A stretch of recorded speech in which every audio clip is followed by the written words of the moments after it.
Everyone remembers 2007 to 2012 as the golden age of Call of Duty. But was it actually as good as we remember? My name is Yushir. Let's talk about that.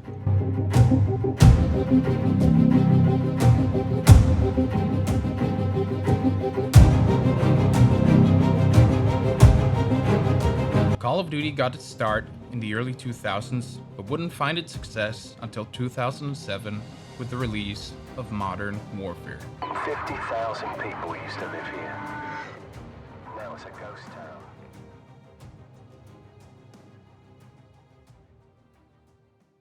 Modern Warfare was a massive success.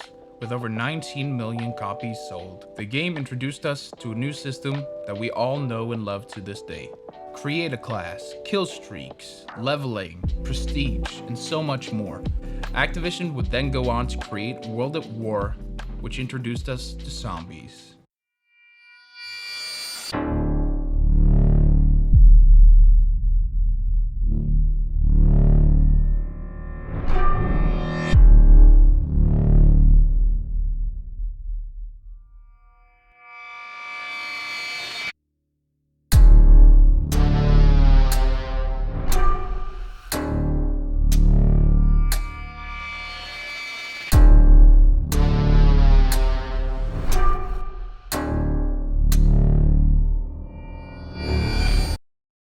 Modern Warfare 2.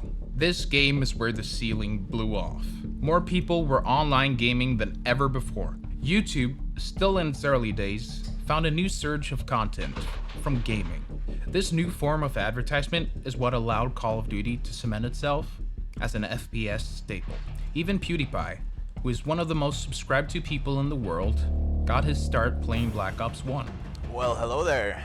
My name is PewDiePie, and I got a bit of gameplay for you guys. It's on Team Deathmatch, firing range. And thus, the Call of Duty culture was formed. Call of Duty had found its identity. Well, that's until 2014, with the release of Advanced Warfare.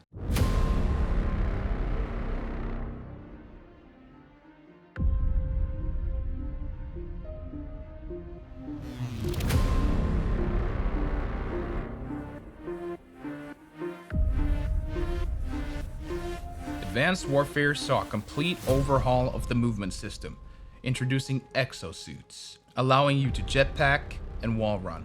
This was the start of Call of Duty's biggest problem that leaves the franchise struggling to this day, but I'll get more into that later. Skip ahead to 2018. Fortnite is the biggest game on the planet. Coming in close second is PUBG and H1Z1. It's safe to say that BR games were taking over. Now, Call of Duty was releasing Black Ops 4. And let's just say it left more to be desired. With no campaign, an addition of a new health system, and an overall lack of innovation, the game simply fell flat. But wait, why was there no campaign? The reason, as you might already know, was Blackout. Blackout was a big success, and some people say it's the best battle royale to this date. However, due to it being pay to play, it didn't see the same success as its competitors. Fast forward to 2019, with the release of Modern Warfare 19.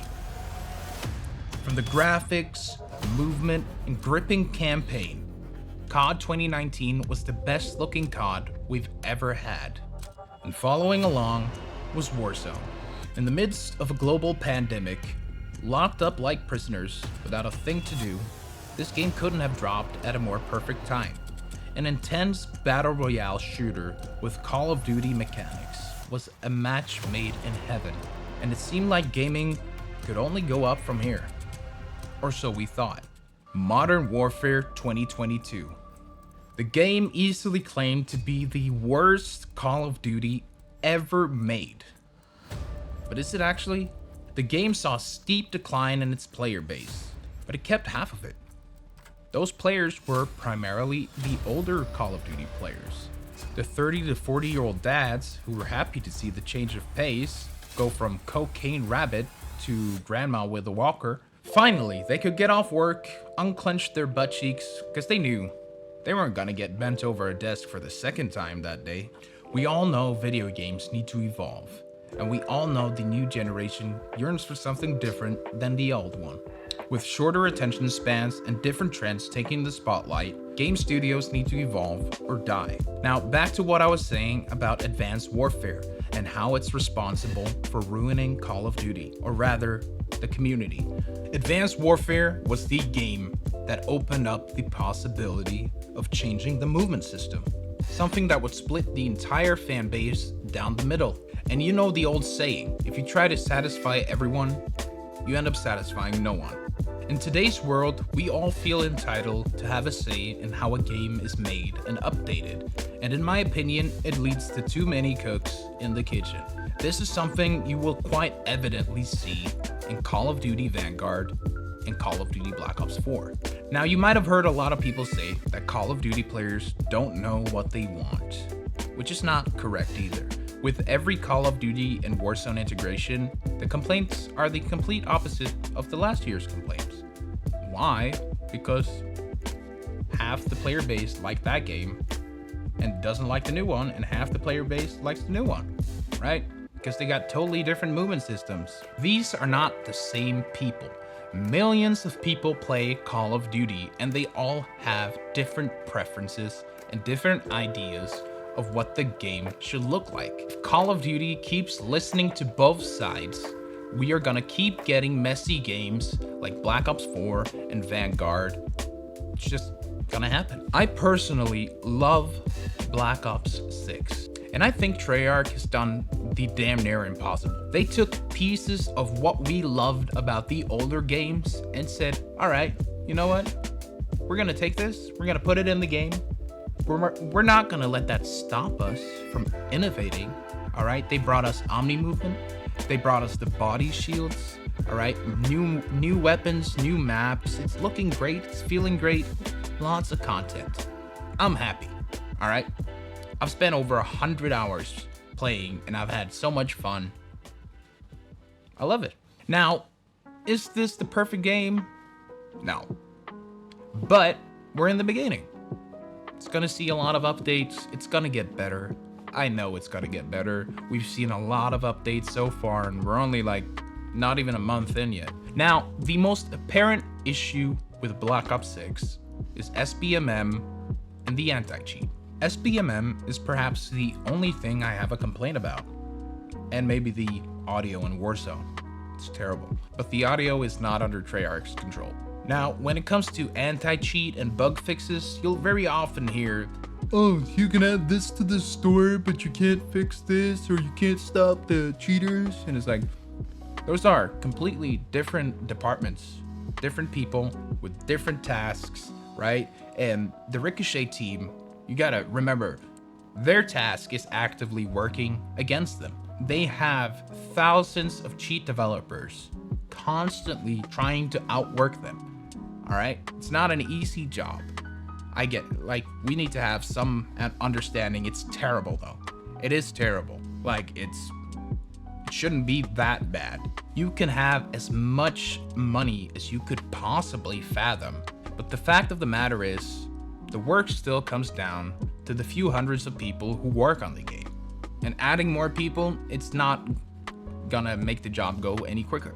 It's gonna make it more complicated. We tend to look at older games through rose-colored glasses, but not me. Trust me. I got PTSD from all the player-hosted servers, spawn trapping, kill streaks, broken guns from the OG Call of Duties. I mean, just take a look. The feeling we got back then can never be replicated because the feeling isn't past tense, right? It's a feeling of nostalgia. All right, it has to be a thing of the past for it to be a good memory. And trust me, when you were a little 9-year-old Timmy raging your tits off, you were not happy. You were cursing the game out and saying, this is the worst piece of shit game I've ever played, right? And you look back at those memories quite fondly. Your life was at a totally different place. You probably had less stress and less worries. Or you had more stress and more worries, and Call of Duty was your safe space. To all of you, I say, just try enjoying the games for what they are. I loved everything about Warzone until everyone else pointed out what they were pissed about, and then I was like, yeah, that's fucking bullshit. But I was having the best time up until that point. I started listening to everyone else just, cursing the game out, talking shit. It's become this whole negative vibe in the community where it's like cool to talk shit about the game, and you're harboring so much negative energy and putting that into the game, and you're not gonna have a fun time. That's the attitude you're going in with. You're not gonna have a fun time. Just take it. It's a game. They made something. You don't have a say in that. Just take it. Fucking shut up. Stop complaining. It's a game. You don't have to buy it. It's even free. Shut up. All right. In my opinion, Black Ops 6 is on the track to save the Call of Duty franchise. Treyarch has done a good job, and I'm excited for what's next. I hope you guys enjoyed the video. It took a lot of work to write the script, to get the source material, to edit everything. So if you liked the video, please leave a thumbs up, leave a comment if you disagree or agree with anything, and subscribe for more Call of Duty related content. All right, I'll be doing lots of Warzone, lots of BO6. Stay tuned.